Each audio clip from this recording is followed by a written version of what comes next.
Consacrons notre chronique de cette semaine au sommet du désert du Negev, c'est-à-dire à la préparation par les États-Unis et leurs alliés d'une nouvelle guerre contre l'Iran.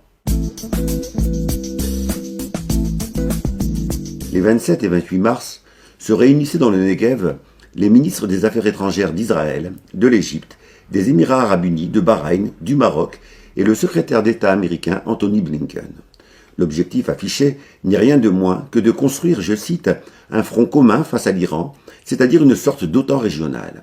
À peine mentionné par la plupart des grands titres monopolisés par la guerre en Ukraine, ce sommet est pourtant porteur à terme des dangers d'une nouvelle guerre que ces mêmes médias feindront de découvrir en ne la réinscrivant pas dans le processus global qui l'aura engendré. Tout a été soigné dans la symbolique pour ce sommet, du lieu choisi à la photo de famille. Le lieu est en effet le kibbutz Sde Boker, c'est-à-dire celui où a vécu et où est enterré Ben Gourion, le fondateur de l'État d'Israël. La photo de famille, pour sa part, met en scène les 6 responsables politiques se prenant les mains pour former une chaîne humaine.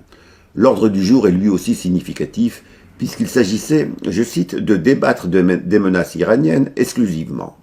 Ni la guerre au Yémen, ni la situation en Palestine n'ont été jugés dignes d'intérêt pour ses participants à ce sommet. Le sommet du Negev déborda bien sûr de son ordre du jour avec l'essentiel des discussions portant sur le nucléaire iranien et sur la guerre en Ukraine.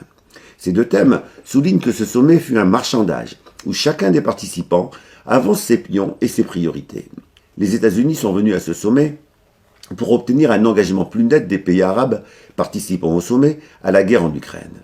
Le Maroc n'a en effet pas participé au vote du 2 mars 2022 de l'Assemblée générale des Nations unies, condamnant l'intervention russe en Ukraine et exigeant le retrait immédiat de ses troupes. Les 3 autres pays arabes présents avaient auparavant voté une résolution de la Ligue arabe le 28 février qui ne condamnait pas la Russie, mais appelait à, je cite, la diplomatie, à l'évitement de l'escalade et à la prise en considération de la situation humanitaire. Fin de citation. Il faudra attendre les pressions états-uniennes pour que ces pays changent de position et finissent par voter la résolution de l'ONU 2 jours plus tard. La neutralité initiale de ces pays, de même que celle de l'Arabie saoudite, non présente officiellement au sommet du Negev, mais qui est une des pièces majeures de la stratégie états-unienne dans la région, est économiquement déterminée. Des pays comme l'Égypte ou le Maroc sont fortement dépendants du blé russe et la perspective d'une rupture d'approvisionnement et d'une flambée des prix est d'ores et déjà dans une temporalité de court terme. De même, l'Arabie saoudite, Bahreïn et les Émirats arabes unis ont refusé de répondre aux demandes de l'OTAN d'augmenter la production et l'exportation de pétrole pour sanctionner la Russie en limitant la hausse des prix de l'or noir. Le sommet du Negev est pour les États-Unis le moyen d'obtenir un alignement complet de ses alliés non suffisamment zélés. Pour les autres participants, l'heure est aussi au marchandage sur le dos des peuples et de la paix. Ils comptent en effet moyenner leur soutien à la stratégie états-unienne en Ukraine à un engagement plus net de Washington contre l'Iran. Pour Israël et pour l'Arabie saoudite, il ne s'agit ni plus ni moins que d'enterrer la perspective d'un accord international sur le nucléaire en Iran, basé sur la fin des sanctions contre l'Iran en échange d'une limitation du nucléaire iranien au nucléaire civil. De manière significative, aucun des 3 partenaires stratégiques dans la région, à savoir Israël, l'Arabie saoudite et les Émirats, ne s'est associé aux sanctions contre la Russie. Engagement plus agressif des États-Unis contre l'Iran, contre engagement plus net des pays de la région dans la guerre en Ukraine, tel est l'objet du marchandage du Negev. Les grands perdants de ce type de marchandage sont bien entendu les peuples, et en particulier les peuples palestiniens, yéménites et égyptiens, et bien entendu la paix. Le peuple palestinien disparaît entièrement de l'agenda. Le peuple yéménite, qui subit une guerre meurtrière menée par l'Arabie saoudite et les Émirats également. Le peuple égyptien subit pour sa part une baisse drastique de son niveau de vie du fait de sa dépendance au blé russe. Le droit des peuples invoqué en Ukraine est ici entièrement bafoué au profit d'une logique du donnant-donnant.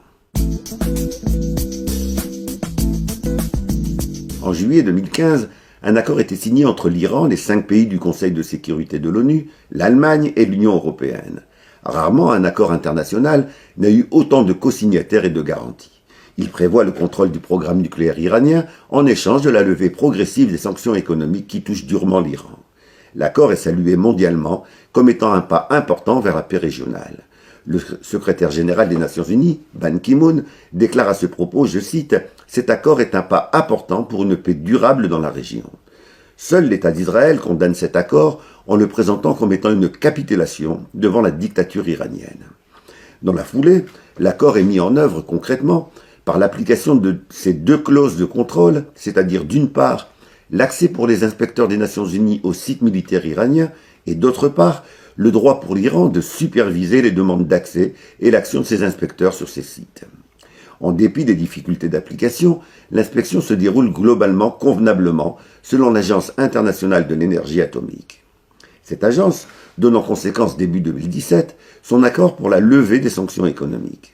C'est cet accord que viole unilatéralement Donald Trump en mai 2018 en annonçant le retrait des États-Unis et en affichant sa décision de porter les sanctions économiques, je cite, « au niveau le plus élevé des sanctions économiques possibles ». La décision de Trump est loin d'être irrationnelle et incohérente, comme ont pu le développer certains grands titres. Elle s'inscrit dans l'accélération de la stratégie états-unienne, dite du pivot asiatique, posant la Chine comme l'adversaire économique à affaiblir par tous les moyens possibles. L'arsenal mobilisé pour ce faire est conséquent. Il allie des outils du soft power ou manière douce et du hard power ou manière forte. Le soft power consiste à soutenir par des formations, des financements, des campagnes de presse, etc., des dissidences internes à un pays pour affaiblir le pouvoir en place ou le faire chuter. Le hard power, pour sa part, se traduit par un arsenal de moyens allant de la provocation aux frontières au soutien militaire à des groupes en passant par l'intervention militaire directe. Les objectifs de chaque action du soft ou du hard power sont certes à chaque fois locales et conjoncturels, mais s'inscrivent toutes dans cette stratégie dite du pivot asiatique. Soutenir par le soft power des dissidences en Russie ou encourager par le hard power l'Ukraine à entrer dans l'OTAN a ainsi pour objectif de fixer l'attention russe à ses frontières afin qu'elle se détourne des questions internationales sur lesquelles elle prenait de plus en plus de positions communes avec la Chine. Sortir de l'accord sur le nucléaire iranien de 2015 a pour objectif d'affaiblir le régime iranien par des sanctions économiques afin que lui aussi prenne ses distances vis-à-vis de Pékin. Le silence sur la guerre de l'Arabie saoudite et des Émirats arabes unis contre le peuple yéménite a pour objectif d'affaiblir l'Iran. L'ampleur des crimes de guerre saoudiens et émiratis a cependant conduit à un changement d'apparence.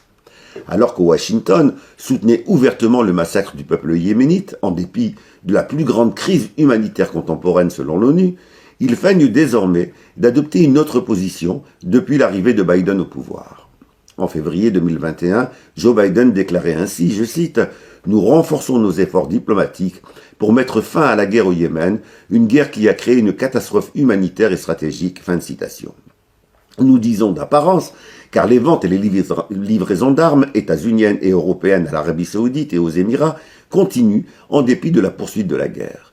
Le lien commun entre toutes ces questions est, on le voit, de briser les convergences de plus en plus fréquentes entre Téhéran, Moscou et Pékin sur de nombreuses questions internationales, de la Syrie à l'Éthiopie en passant par l'Afghanistan.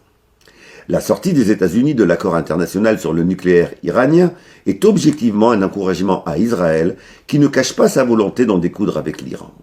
Cette sortie a été comprise comme telle, comme en témoignent les interventions directes de l'armée israélienne sur le territoire iranien. Dès octobre 2021, le ministre de la Défense israélien, Benny Gantz, annonce un investissement militaire supplémentaire de 1,5 milliard de dollars pour, je cite, « préparer une attaque potentielle contre les sites nucléaires iraniens ». Un mois auparavant, le Premier ministre israélien Naftali Bennett annonçait à la tribune de l'ONU sa volonté, je cite, « de détruire les centrifugeuses car les mots et les accords n'arrêtent pas celles-ci ».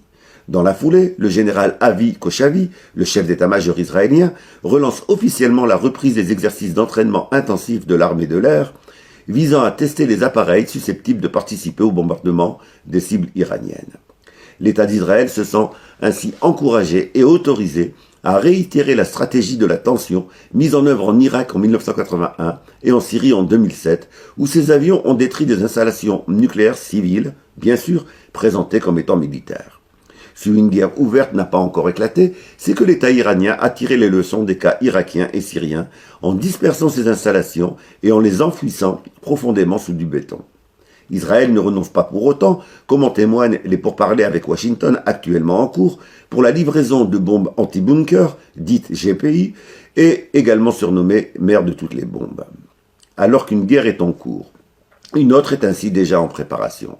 Telle est la logique de la stratégie états-unienne de préservation de sa suprématie mondiale.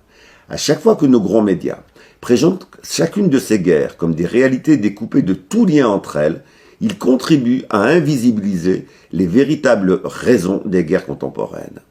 Informer, c'est contextualiser et relier, et non parcelliser et isoler des réalités en interaction.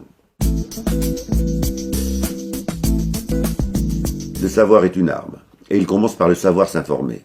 Nous espérons que notre émission a apporté sa contribution à cette information citoyenne nécessaire et urgente.